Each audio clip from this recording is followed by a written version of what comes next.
Well, let's continue to broaden out that discussion here, Ali, with our next guest, Paul Dergarabedian, Comscore Senior Media Analyst, is wearing a tie, and he joins us now. Looking good, Paul, here on a Friday. When we talk about the expectations, it was tough to tease out whether or not people not going to the theater in this recovery was due to either health concerns or just because we didn't have those big titles that anyone actually wanted to go see. But now we do. So what are the expectations for this big Memorial Day weekend? Well, expectations are really high. I mean, as Ali said, this is a first true test of the marketplace, given that prior to this, we had some big movies, but they really weren't summer-style big movies that were supposed to go last year. Obviously couldn't. I think with A Quiet Place Part 2 and Cruella opening, it's in a real-time experiment. We're going to see how a movie does. It's available only in theaters, A Quiet Place 2 for 45 days, and Cruella, which is available on Disney Premium Plus for around $30 today, and also in the movie theater. So this is a key and pivotal weekend for the movie theater industry. We're at the highest number of theaters at around over 4,100 right now. And we're at 72% of theaters open. That's the biggest percentage and number of theaters since theaters shut down on March 20, 2020. So all the puzzle pieces are in place, I think, to have a really great weekend.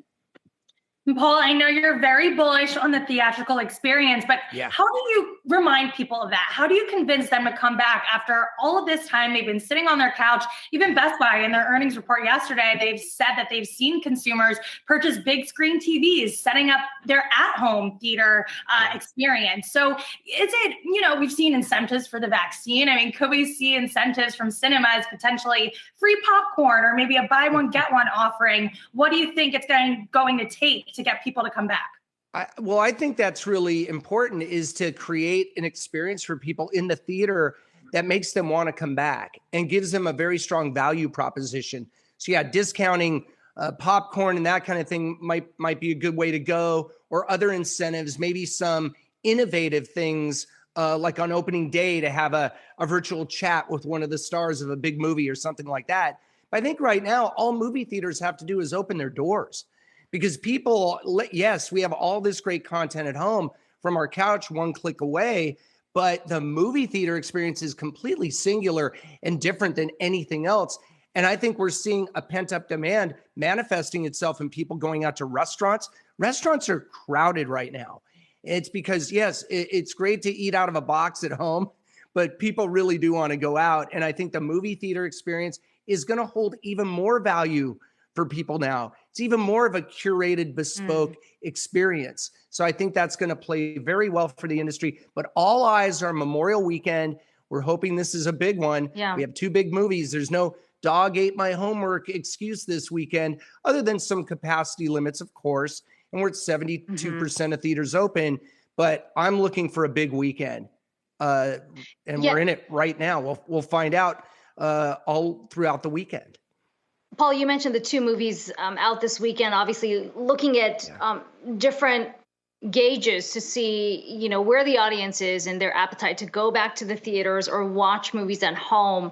What do you think the threshold is for studios? I mean, Cruella to me is an interesting one because you do have both options. If Disney Plus comes back and say the demand was stronger on the premium access side because families wanted to stay at home and watch, then, do they sort of extend that window in terms of a release on both the theater side as well as the streaming side? Well, that's a great question, because it used to be set it and forget it, right? You would just put a movie in theaters, 90-day window. Now, every movie, like a Cruella, like A Quiet Place 2, is unique. And by dynamic windowing, that's exactly what it is, meaning it changes with each piece of content. It used to be something that was a slippery slope for theaters. They didn't want to shorten the window. But shortening windows, I think, is not going to hurt theaters. I think a 45-day window is totally reasonable. And also that I think people are going to want to watch a lot of content in theaters, but also at home. I think the big screen, the small screen, I say it all the time, they're complementary and additive. I don't think they're adversarial. People are going to go, but people have that freedom of choice to see whatever they want on whatever platform, and that's great. But there's just nothing like that movie theater. But I think studios are going to really look at what is the best path for their movies. And everyone will be looking at this weekend because we have a real-time test of what's going to happen with a day and date streaming movie that goes theaters and streaming on the same day, and a theatrical first release in A Quiet Place 2. So 2 great tests of the marketplace.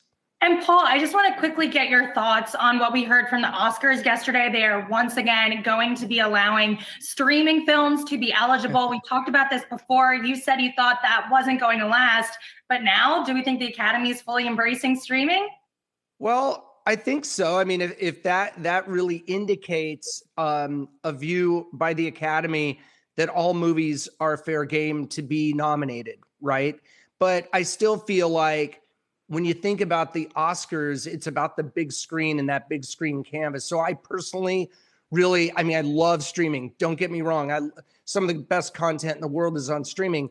But to me, the Academy Awards are about honoring those big screen films, those big screen experiences.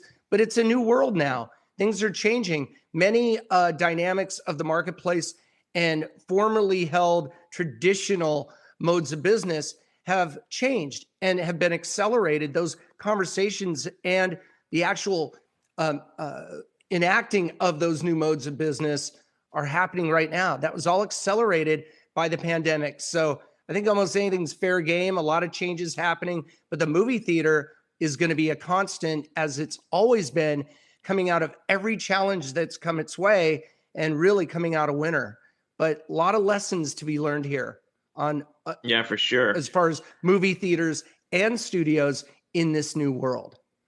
Yeah, and we're going to get a lot of answers to questions this long weekend, but we'll see how the films do at the box office. Paul Dergarabedian, Comscore Senior Media Analyst, appreciate you taking the time, and our thanks, of course, to Yahoo Finance's Ali Canal as